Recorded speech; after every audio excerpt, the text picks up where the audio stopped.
Welcome to this episode of Robert's Creative Chronicles.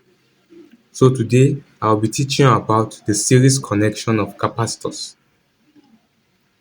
Now, when capacitors are connected in series, the current flowing through each capacitor will be the same, but the voltage across each capacitor will be different.